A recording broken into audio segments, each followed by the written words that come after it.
Well, greetings and welcome to another edition of the Greater Lafayette Sports Report podcast, videocast. We name it the Has Been podcast because I'm the number one has been on the internet right now. Today, we'll talk about Purdue football's 2-2 start with the open week coming up. No game. They'll be back in action October 4th against Illinois. Purdue women's basketball had its first official practice uh, on Monday. Men's basketball will have its first official practice on Wednesday. We're recording this on Tuesday. So anyway, with football, 2-2 record probably is where everyone thought they would be based on the schedule. They had Ball State and Southern Illinois, which Purdue took care of business, and then USC and Notre Dame, and USC and Notre Dame proved that they're better than Purdue right now. But there was I think, some good things in those games that Purdue can build on as they get into the month of October, which is a very pivotal month for them based on the schedule in November. And we'll get to that in a little bit. But how to assess Purdue's 2-2 record at this point? I think it's a tale of two seasons, to be honest. Um, Ball State and Southern Illinois. Uh, Purdue had better players on the field. They were better coached in both of those games. They were better prepared. Uh, those were games they should have won, and they did win. Kind of going away, Ball State, they shut them out. Um, Southern Illinois was a little bit more of a challenge. Southern Illinois scored a couple touchdowns early, and Purdue kind of faced some adversity for the first time and then responded and pulled away for the victory. So getting those two wins wasn't a surprise, and seeing them lose to USC and Notre Dame wasn't a surprise. And that the talent level and the competition took some steps up when they played USC and Notre Dame, and it showed. Purdue's just not there yet with those teams. But there are things to like about where Purdue is at right now, and potentially where it might end up this season. As everyone has said, everyone believes this, and I believe it. They're better coached, they're better prepared, adjustments are made quicker. Um, they're not they're not playing on their heels, they're playing on the attack. Um, do they have holes? Sure. On defense, when Notre Dame receivers are running around wide open, that's a problem.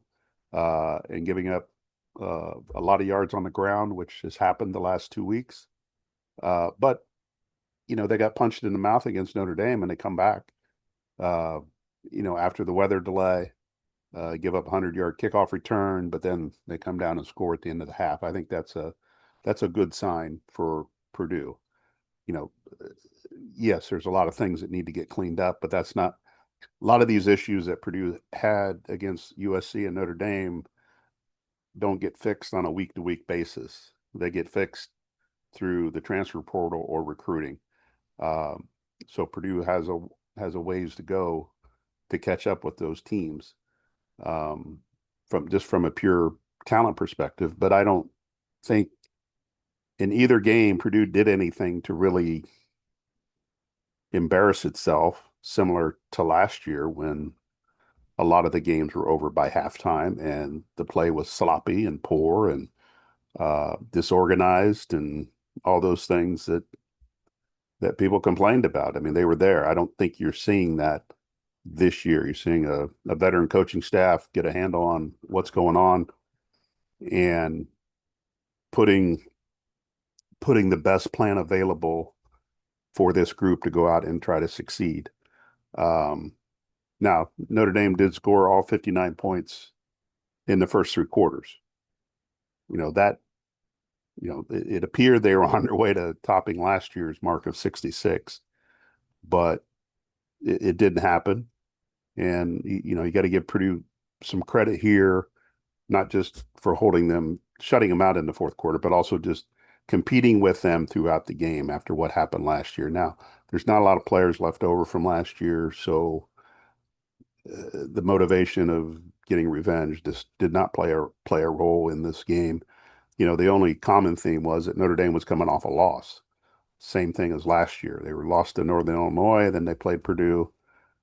This year they were coming off a loss to A&M, and they needed a win badly because this to stay alive in the college football playoffs. So there was a sense of urgency there from Notre Dame that Purdue didn't match early.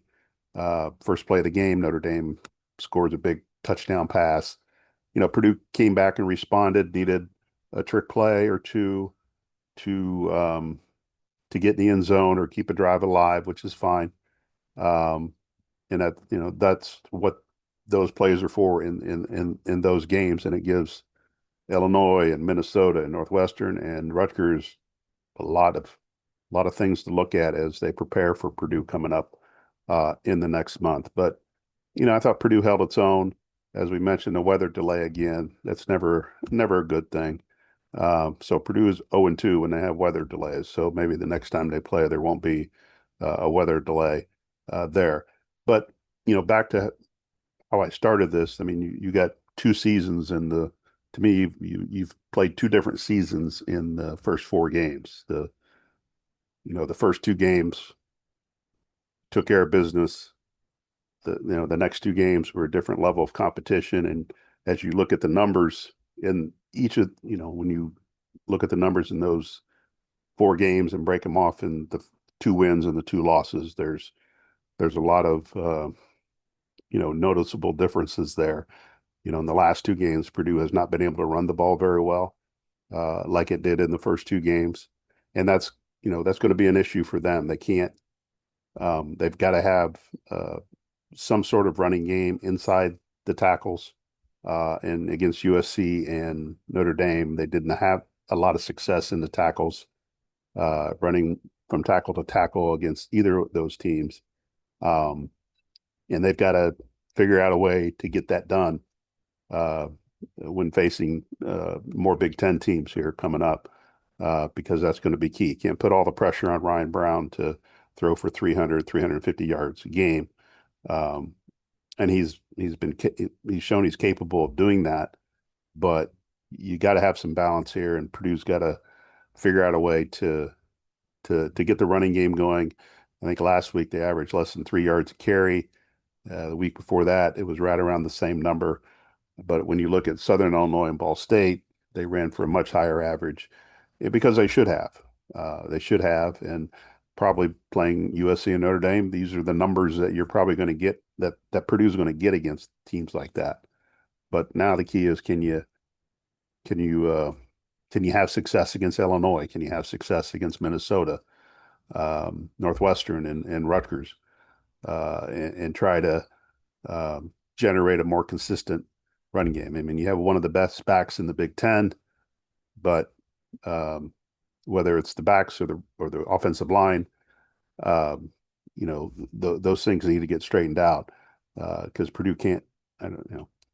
They are the cradle of quarterbacks, but they can't be throwing 60 times a game against this caliber of Big Ten competition, and hope to come out on a victory, especially if your defense is going to be leaky the way it was against USC and Notre Dame. And in some regards, holding USC to 33 points is a good day for Purdue's defense. And when they did that, Purdue didn't necessarily get off the field defensively, but they kept USC out of the end zone enough that the game stayed in close contact. USC was ahead the whole game, but Purdue made them kick field goals instead of score touchdowns. Turnovers were big in that game. Um, and then Notre Dame just kind of ran over them uh, with their running game and hit some big plays in the passing game. And that's what happens when you have balance. You can pick your shots to go through the air. And I think Notre Dame's quarterbacks were 17 of 20 combined. Um, and CJ Carr, I think in the third quarter was 7 of 8. Uh, but that's why you need that balance. That's why you need to have a good running attack. Teams have to be able to respect Purdue's rushing attack. If they don't, then yeah, I think they're gonna, find the going really tough the rest of the way in the Big Ten. But yeah, there's a noticeable difference between who they played the first two games and who they played the last two games. And I think looking ahead, I think you have to uh, think that what happened these last two games is kind of going to be, what Purdue is going to be up against in the Big Ten. No one else on their schedule is like Ball State. No one else on their schedule is like Southern Illinois. So they're going to have to find a way to generate some yardage on the ground, find a way to avoid turnovers and penalties against bigger, stronger, faster competition because there's no more Ball States on the schedule. And that'll be a key and what they can get fixed here in the off week. And then as you get into October, uh, are there some wins in October for them on paper? There certainly could be. Um, but like defensively, they got their first takeaway last week, which led to a touchdown, and that was a positive. But they're going to need more from that defense to create some chaos, to get some turnovers, and then meanwhile, Purdue's going to have to protect the ball. But as you look to October with this team, um, Illinois is a gettable game, not because Indiana beat them by 53 points, but it's at home. Um, I think Illinois is a really good team, and they had a really bad night, and Indiana had a really good night. Um, but Illinois has kind of circled the Purdue game as one they think they should win because Illinois is playing USC this week, and they could lose that one too. So they view Purdue either as a building block into the rest of October or a chance to get healthy from a win standpoint coming up. So that's going to be a big game for both teams. Um, and then Minnesota's not traditionally Purdue's had trouble with Minnesota over the last decade or so because of the physicality up front and Minnesota's strong running game. Purdue will have to deal with that. They go to Northwestern, and Northwestern has not set the college football world on fire by any means. Um, you got to deal with that small stadium. But again, Northwestern's been a really physical team against Purdue over the years. Um, and if they can establish a running game and establish what they want to do before Purdue tries to establish what it can do, then that'll be a tough one. And then Rutgers, I mean, if they throw the ball like they did against Iowa in the first half, then Purdue's going to have a long day dealing with that offense. But Iowa kind of settled them down and got control of the game from a defensive standpoint. And then Iowa did what Iowa always does. They grind it out. They don't make mistakes. And at the end of the day, they win by 10 points or so. And that's how Iowa gets it done. So there are opportunities in the month of October for Purdue.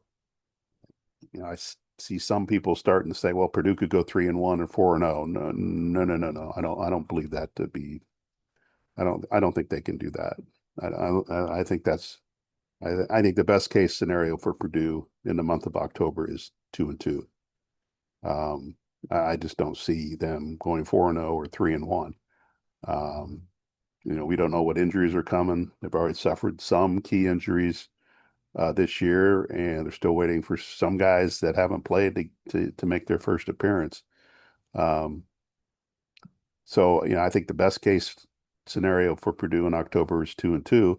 You'd like to get the home games. I think if you get the home games against Illinois and Rutgers, then you can think about being 3-1. Um,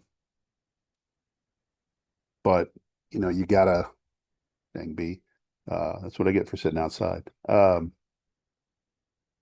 you gotta get the home games. And Northwestern, as I said, is gettable. Minnesota is probably Illinois is probably the toughest game, and then followed by Minnesota. Um, and there's you can go back and forth between Northwestern and Rutgers. Rutgers is at home at Northwestern. Um, but it's certainly they're games that Purdue should be in. And I expect all these games in October to be close. The one thing I'll be surprised by is if Purdue gets completely annihilated in any game unless there's just a boatload of turnovers and penalties and they can't stop the snowball from going all the way downhill.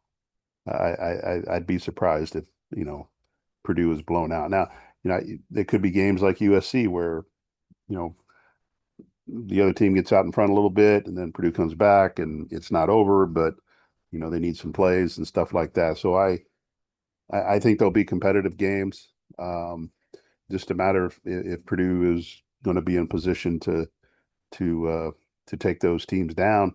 And we don't know who's going to be healthy at that point either. Just takes losing a quarterback from both ends.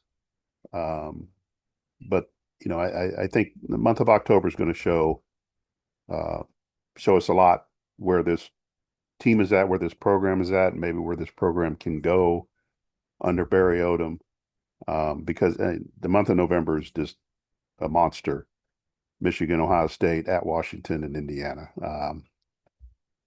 Getting a win out of that is really going to be difficult. So if Purdue has aspirations for, potentially playing in a bowl game, um, it would probably need to sweep October because that month of November really um, is a bear. And again, we don't know what injuries are going to happen to Purdue or the other team where it could affect those games. But two powerhouses in the Big Ten. Well, I mean, add I guess three if you add Indiana, and then going on the road at Washington.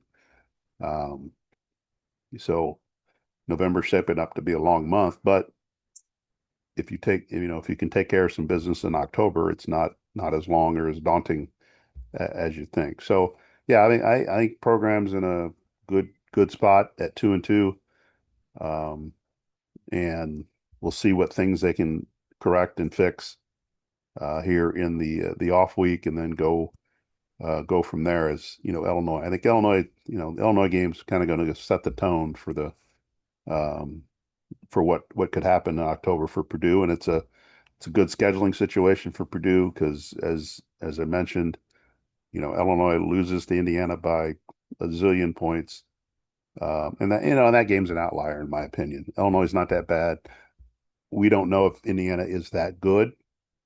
Let's, before we anoint them the kings of the Big Ten, let's see what they do against Oregon. Let's see what they do in some of their bigger games. That was a big game on Saturday. It really was. But they dismantled Illinois. So there's a is Indiana that good? I don't think Illinois is that bad. Um, so let's tap the brakes. I mean, Illinois could come into Purdue 0-2 in the Big Ten, um, losing the last two games to Indiana and USC. That is not far-fetched. But I still think Illinois is a pretty good team, and Purdue's going to have its hands full. But it'd be an opportunity for Purdue to strike home game, um, and coming off the off week, uh, they certainly would be in a prime position to pull a bit of an upset there and beat Illinois at home if things would line up. So they have a lot to look forward to coming up. Women's basketball started Monday, first official practice. The first official practice used to be a day of celebration, but since they give them time in the summer and it's to me, it's just a transition from what you did in the summer to what you're doing now. Uh, so it's not, it's a big deal, but not that big a deal in my opinion, where, the first day of practice used to be a huge moment for basketball teams. And you don't have the midnight madnesses anymore. You don't have things like that to kind of celebrate the start of the season. Now it's just transition into instead of going 2 hours a day, the NCAA gives them 4 hours in the off season per week. Instead of going 2 hours at a time, now they go 2.5 to 3 hours. And there's probably more basketball stuff now than in the summer. At least from the women's standpoint, they focused a lot on just conditioning, um, and did basketball things, did basketball stuff. But these the official practices now open up the whole playbook and installations and all that kind of stuff. From Purdue standpoint, at least in women's basketball, um, they had one of their transfers, I believe, suffer an injury on Monday. We haven't got any official word what happened. Taylor Henderson, she's a transfer from UNC Wilmington, kind of went down in a non-contact situation. She needed help to get up off the floor, and then she needed help to get in the locker room. You know what happens now with that? No idea as of right now. Um, could it be that she, it might be something, it might be nothing. As of right now, we just don't know, and I'm not big on speculating on injuries, or you should add a cramp for all I know. But um, you hope for the best, and where she exactly fits in with this team is really unclear, um, because you don't know how the puzzle's going to work with so many transfers. You just don't know how it's going to work. But you hold out hope that um, the women's team can you know get itself together. Um, and I understand these are low bars for where the program was 20 years ago, 15 years ago, but it's just making it's making the Big Ten tournament is kind of the number one goal there. Um, and I don't know if you saw it, but the men are going to include all 18 teams in the Big Ten tournament. Last year they just had 15, but the women are going to stay at 15, in part because of the NCAA net, the old RPI, and the bottom of the league just has not caught up to the middle of the league. Um, and that you always want to try to protect your better teams in the league, and you don't want to put them at a kind of disadvantage to play an extra game or something like that. Um, so the women use that data to decide to stay at 15 teams. Now, when you go, the men are going to have to add an extra day to the tournament. So, I know what they're saying, but I think part of it also on the women's side is if you add an extra day to the tournament, that's an extra expense, and you're not going to get enough revenue to make up for that expense of having an arena for another day and in an arena that's not going to draw many people. Uh, so I think there's a little bit of a financial component there with that, where the men should be able to, absorb whatever revenue loss they have in that extra day. I just think there was a big push by the coaches on the men's side to include everybody. It's similar to what's happening with the expansion of the NCAA tournament. Um, no one wants the stigma of not being included.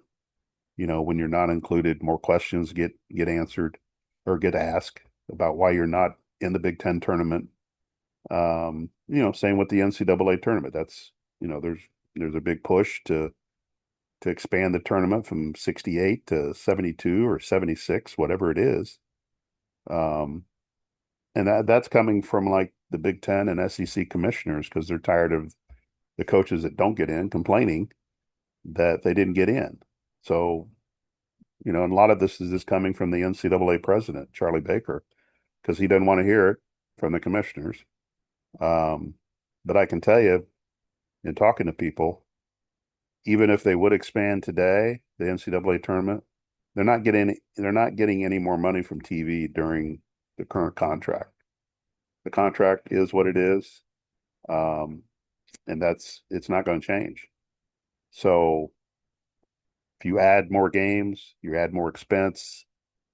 It's got to, someone's got to pay for that somewhere, and TV's not paying for that right now. Once they get to the end of the contract and they negotiate whatever the field is, then they'll determine the value for that at that point. But with the Big Ten tournament, I can see why they do it with the men. There's no need to do it with the women. And even Katie Gearlds flat out said that they didn't deserve to be in the tournament. I think that's pretty clear. Um, and just, you know, last year's Purdue women's basketball season should have ended when it ended, and it did. Now this year, you got to get in the tournament this year. Do they have the roster to get in the tournament this year? I, I would think that they have improved in some areas, but other teams have improved as well. Um, and I don't. Are you just looking to be the 15th place team in the league, or are you striving for higher? Um, this program's in a place that hasn't been for a long time, where the expectations are pretty low. The bar continues to drop, um, and they have to figure out who they want to be, what kind of style they want to play, how they're going to recruit. Are they just going all portal? Are you trying to build a program through the high school ranks? I mean, some of these things don't seem clear from the outside right now. And the one thing I would say about the women's program, and I've covered it for over 30 years, is I don't know what its identity is right now. I just and it's been that way for a couple years. I just what who are they? What are they trying to accomplish other than winning games and all that kind of stuff? But I don't think they have a true identity right now. And I think that's got to get fixed. That's got to, whatever your plan is, that you have to stay with it. You have to stick with it. Are you going to be a program that just goes in the portal every year and just try to fill the gaps, or are you trying to build something long term um, through the high school ranks? The portal is a big part of all college sports now. You got to use it. I wouldn't. I'm not. I'm not. I don't take the Dabo Sweeney approach where we don't do the portal. I think you have to. I mean, I think that it's a matter of survival right now. With revenue share, you've got to spend some money um, to get players. And the one thing I thought that the women's team should have done this offseason was really go out and buy. You know, college sports go out and buy a player, but go out and buy a legitimate top level point guard, and you're going to overpay because that's what happens in the pro game. It's going to happen in the college game, but you overpay to get a really good point guard to kind of set the tone for you. Um, Now, the players that Katie got, we'll see how it all pans out and how it fits into the puzzle. Madison Layden is back. Um, I said at the time when they brought her back, I mean, she couldn't be the best player they got out of the portal, and she might end up being the best player they got out of the portal, even though she was still around. But she's a newcomer. She didn't play last year. That's how I classify her. Um, and then the freshman guard from Israel, Hila Karsh, really good shooter, good spot up shooter. Uh, but can she be as successful on the move, coming off screens? When she does get her feet set, she's a lethal shooter, and she'll have some big games this year, um, shooting the ball, shooting the three. Um, but once Big Ten play starts and you've scouted them so much, how will teams attack her and all that? So I mean, between Karsh and Layden, I think there's upgrades there for the program. But the there's still the question of who's the point guard. Taylor Feldman, transfer from Northern Arizona, has been dealing with a back issue throughout the summer. Um, she was limited in practice on Monday, but I think all signs point to her, um, being ready for the opener on November 3rd. And your other players that are coming back, Lana McCarthy and Kendall Purrier, inside players, interchangeable in the 4 and 5. Um, Puryear's coming off reconstructive ankle surgery, but she was high intensity, high energy in practice on Monday. She looks fine. She looks good. I think they're still easing her back in.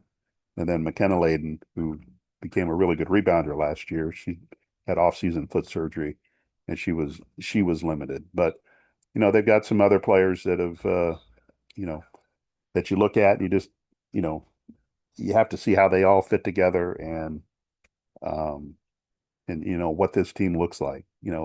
How much depth are they really going to have? Are they going to put players out there that can score?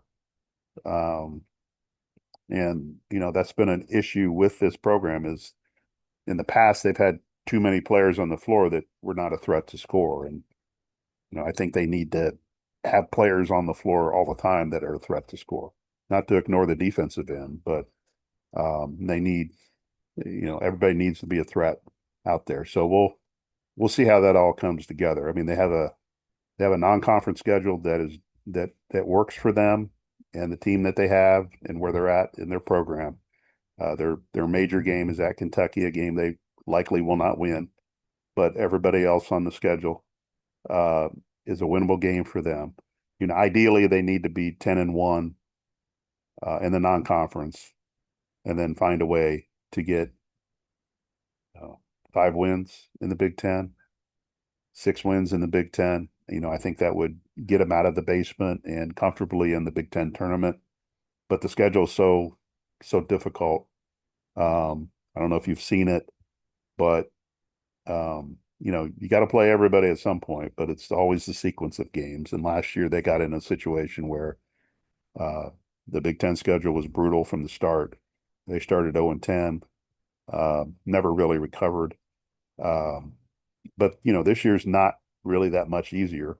Um, but they're going to have to, you know, they're going to have to beat the Wisconsins, the Northwesterns, the Penn States, and Rutgers of the world to separate themselves from that. And then take your chances with everybody else. Maybe you can beat Illinois at home.